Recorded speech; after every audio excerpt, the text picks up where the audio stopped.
Hello Amsterdam, how are you doing? I am Dave Haslam and it's my honour to be interviewing Laurent this afternoon here. If a little bit of context, if we talk a little bit about the Hacienda, that's because that's where me and Laurent met, the Hacienda in Manchester, where I was a DJ back before some of you were even born. 1986 I started there, and as we will find out, Laurent was just a young man from France, and he arrived in Manchester, and we corrupted him and changed his life, I hope for the best. Obviously you know who Laurent is. Do I need to give an introduction to Laurent Garnier? Yes, fantastic DJ, of course, and very influential, not just in France and in Europe, but internationally. And we'll be talking about his career. I think he has a number of future plans as well, and I think he'll be giving us kind of world exclusive on some of the things that he's doing in the future. So it won't all be about the past, it will be about the present and the future. Is that what we're supposed to do? Because he actually sent me a mail to check how I was, but never told me what we were going to talk about. So I really don't know where we're going here. I know where we're So we're going to talk for about 35 minutes or so, and then we'll open it up to you, and if you haven't got any questions, then I will continue to ask Laurent questions until it's time for you to DJ again. Don't take my brain. So, you DJ'd last night, and you're DJing tonight as well. Okay, and how was last night's gig? Great.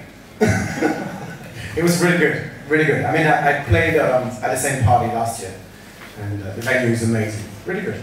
And really good time. When you finished a set, do you analyse it in your mind? Does it kind of linger a little bit as you go to bed, or when you wake up the next day? You kind of think, oh, I could have done this, or I could have done that. I usually do that during the time I'm playing. Actually, at the end of my sets, I kind of feel if I'm happy or not with it. But I can see that while I'm playing. I think our job as a DJ is to check the crowd every time we play a record. We're not dictators. We're not here to tell the crowd what to do. We just go with the flow with them. I mean, this is the way I perceive it. So sometimes you feel that, you know, you're playing a record and then you think, oh, that's wrong, that was wrong. Or maybe it's been too long with this style of music, because I like going a bit everywhere music-wise. And I try to, not analyze, but I try to think and look at the crowd every time I play a record, just to check if this is the right time, this is the right, you know, the right moment. I think the hardest thing as a DJ is to play the right card at a good moment, you know, at the right moment. Yeah, it's frustrating if you play something that you really want everyone to love and they don't quite get it. You kind of end up playing yourself. Or if you do it too early. Yeah. You know, I mean, of course we all have that, I'm sure. There's a couple of records which you treasure a bit more than others. And sometimes you're very excited to play them, and you play them maybe in the first hour, and you think, damn, I should have played it in 2 hours, because I know the impact would have been stronger. So yes, but you know, this is the game, it's good fun. And then, so tonight, if people come and see you play tonight, how much would it, very late, like tomorrow morning really? Yes, 5 in the morning, yes. Would people expect you to play the same, similar? I make sure I never ever do the same thing. Of course there might be a couple of records which I might play tonight, because I never know what I'm doing. I never even know how am I going to start, because usually I'm there like a good 45 minutes before to check what the guy's playing before me, and I hate when someone just breaks it completely. And either you need to break it if it was really bad before, if you feel like it was bad before, but if the music is good and the crowd is going, you need to follow up. You know, it's like a normal roller coaster. So usually I try to follow the guy before me. I hate when it stops. I usually like, you know, just mixing in. This is my favorite way of doing it. And then I take people on a journey. But I make sure I never do the same thing twice. And how many? I mean, I think it would be awful for people to come and listen to me last night and then come tonight and expect the same thing. It would be boring for them and boring for me. So I need to be excited when I play records, so I need to push myself a little bit. And I have enough music to play so long that it would be really sad to play the same records. So do you work off a laptop? No. So you work off? No, I've got USB sticks, but I use my laptop just to check what my tracks are. So how many tracks do you have with you then that you could play?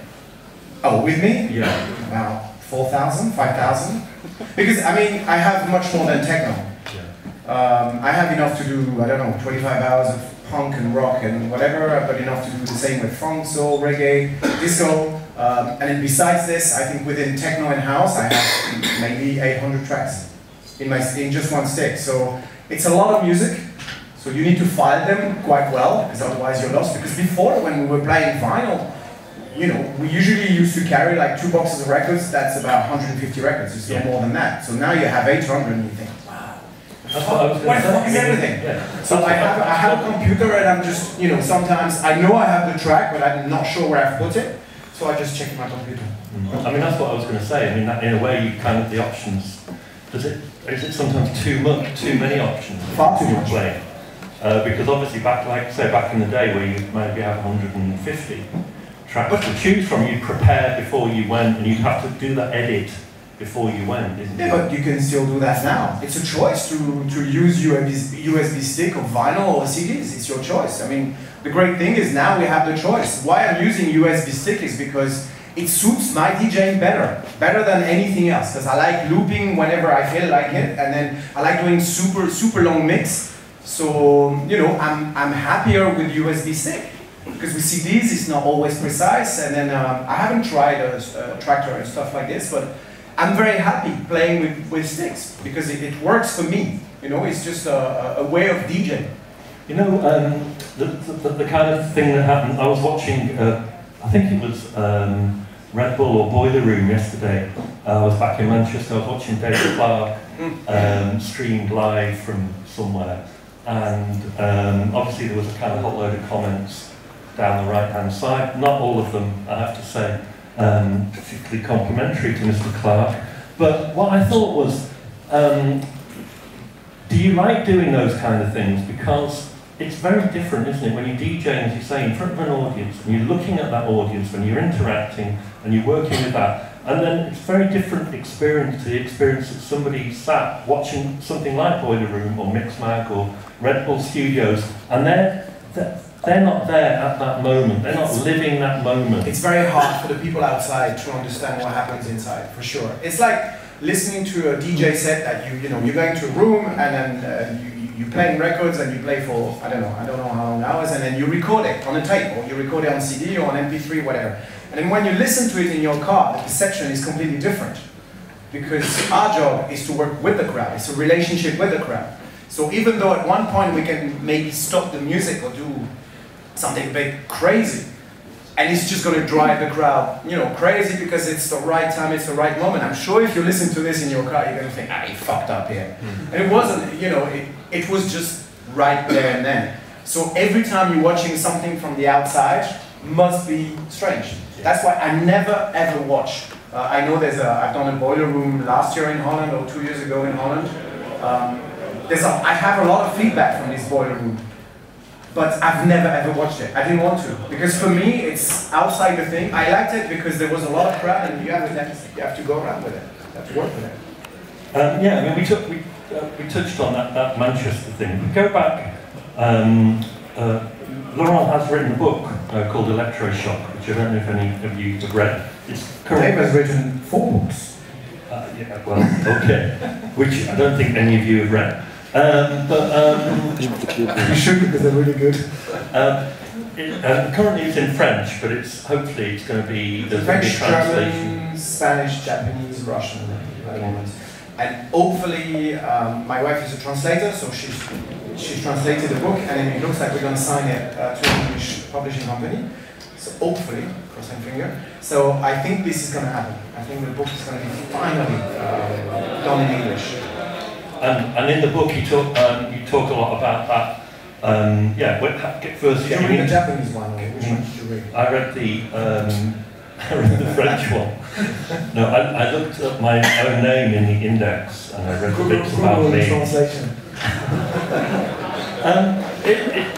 Can I talk to you a little bit about the French scene? Because it interests me because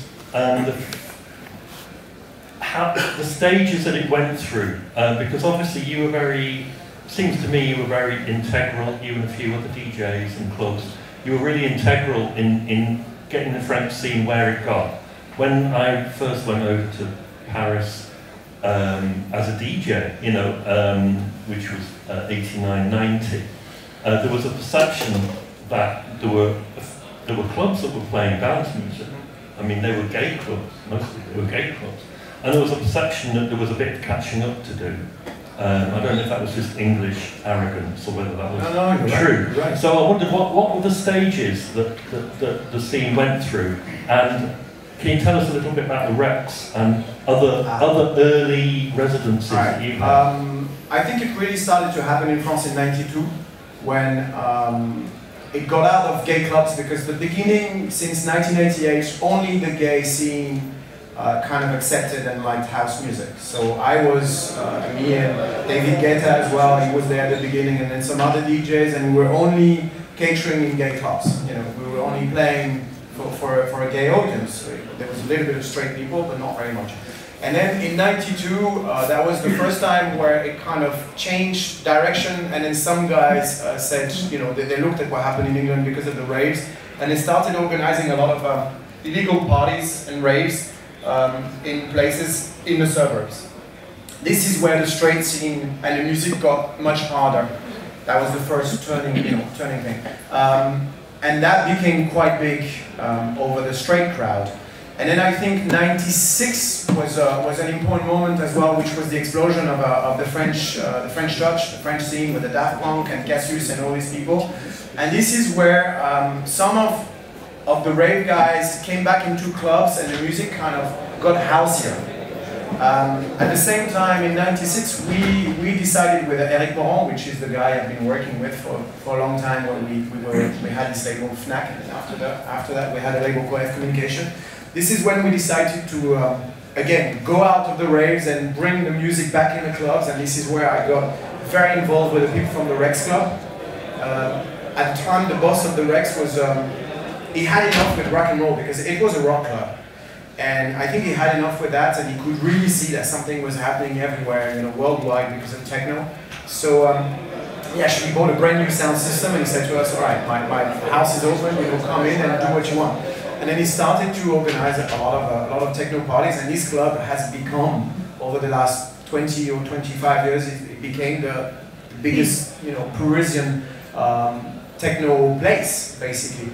And then again, I think the next thing after '96, the next big thing might be at the same time around this, when he came back to the club, the music became more and more extreme, and then it started to have what they called free parties.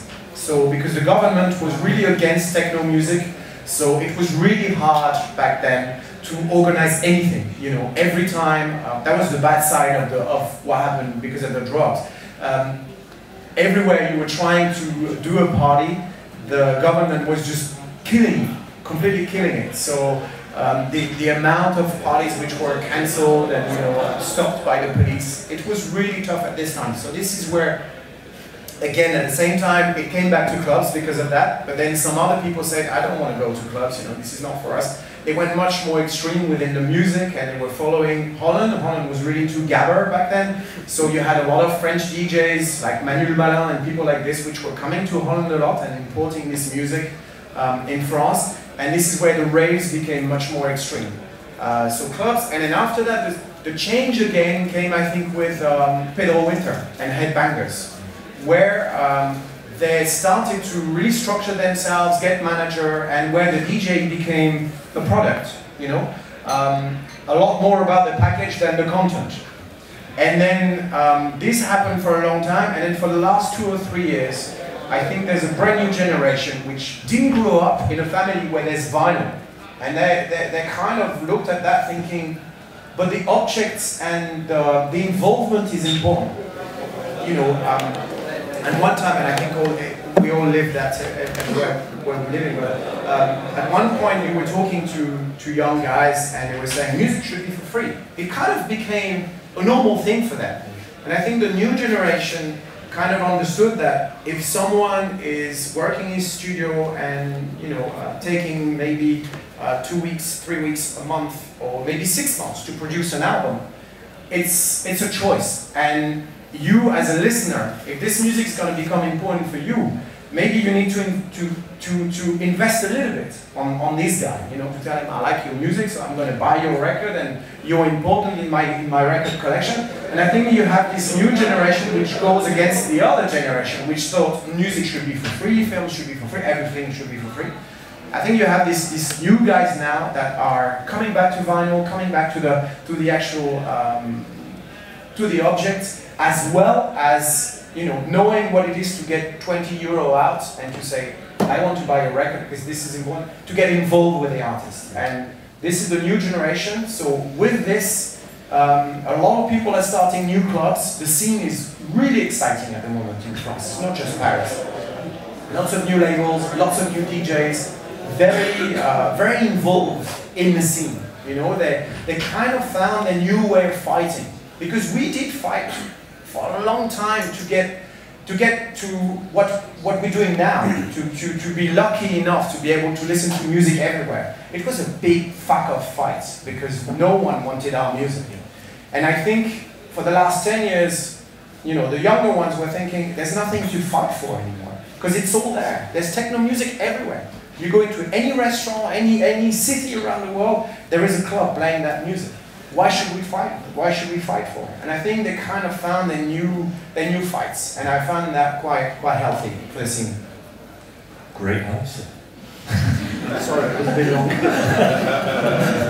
I'm trying not to get too lost. A couple of things. One, Gabba never got to Manchester. No, you had drum and bass. You had your fast music. Gabba, you know, it's funny because Gabba went to Australia. Yes, of course, it was massive in Australia. And it was very big here, in France, maybe Germany, but not in that many countries. Well, it intrigues me, that geographical thing. But what I was going to pick you up on was, yeah, you mentioned about how it was a battle. And, you know, we mentioned how there was a kind of, the guys at Rex realised there was a kind of catching up to do. And you had a night there called Wake Up. Yes. Yes, because we thought Paris was sleeping. Yeah. And you were resident at the Rex, and I wondered, again, that's something that I think that is kind of a little bit of a lost art in some ways, or we forget, with all the big name DJs who are kind of constantly touring, how valuable a resident DJ is in a club. But also how valuable a residency is to a DJ. For example, it gave you the opportunity to kind of road test, say, Acid Ether, or Acid Eiffel, as we say in Manchester. You know, that track, Acid Eiffel. That track, you know, it was first played at the Rex, so yes. it kind of grew out of that residency, didn't it? I think a residency is vital. First for a city, you know, if you take Detroit for an example, the Detroit guys, I think, never did anything for their, of course they do for their own city, but what I mean club-wise, why maybe Detroit, as you know, apart from a couple of clubs we heard about, there's never really been any big club nights, and their own scene is not developed in their own land, because they didn't take care enough of their own city regarding that. And I think Paris, why Paris did survive, you know, during all these years is because there's always been strong nights with residences, mine or other ones, you know, we all